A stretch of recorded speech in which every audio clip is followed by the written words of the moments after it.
মলয় ঘটক স্বাগতম। তার উদ্ঘাটন করছেন, আমরা তাকে অশেষ ধন্যবাদ জানাই। আমাদের এই মন্দিরে তার উদ্ঘাটন করছেন।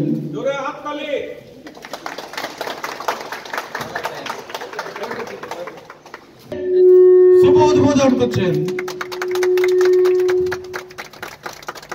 ধন্যবাদ।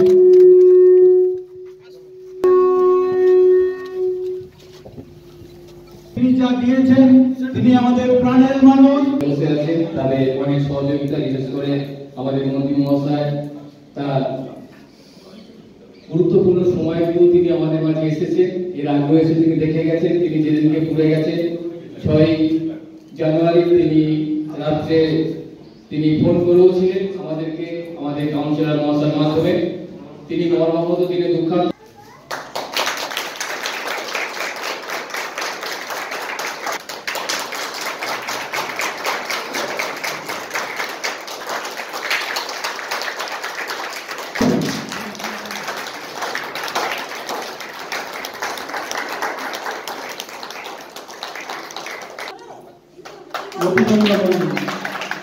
খবর পাওয়া মাত্র আমরা আমাদের এই এলাকার বিধায়ক তথা পশ্চিমবঙ্গ সরকারের মন্ত্রী শ্রদ্ধেয় মলয় ঘটক মহাশয়কে আমরা যখনই সেন্টুটা আজকে পরিচালনা করছেন শ্যাম সোরেন, এই ওয়ার্ডের কাউন্সিলর, এছাড়াও আমাদের প্রাক্তন প্রধান বিজয়গত পাতর আছে, চন্দন পাল অ্যাডভোকেট আছে।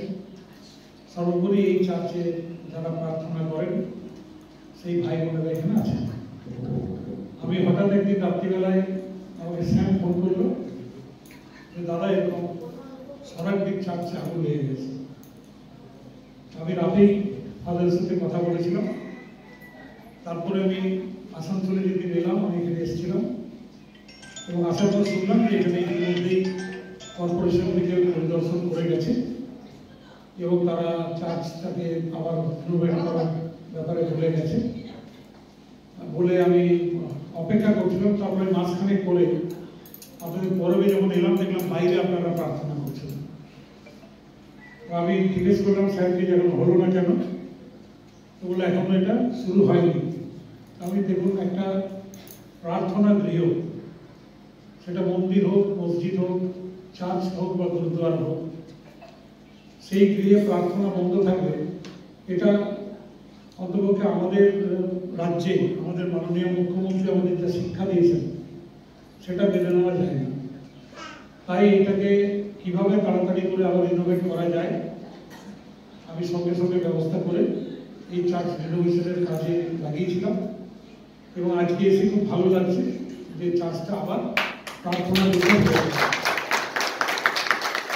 আমি বসে বসে দেখছিলাম যে মোটামুটি রং হয়ে গেছে, উপরের সেট হয়ে গেছে, সেটেও রং হয়ে গেছে, দরজাগুলো পুড়ে গেছিল, সেগুলো বদলে গেছে।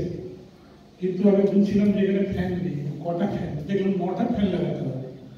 তো 9টা জায়গায় ফ্যানের পয়েন্ট রয়েছে দেখলাম।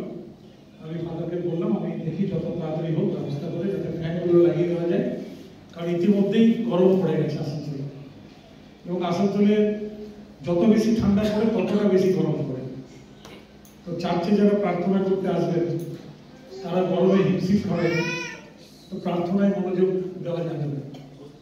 তাই আমি স্যারের সাথে কথা বলছি, বলে যাতে ফ্যান লাগিয়ে দেওয়া যায় সেই কাজ করেছে। আমি দেখলাম সেই কন্ট্রাক্টরও আজকে এখানে আসে, তাদের সাথে কথা বলে যাতে ব্যবস্থা করা যায়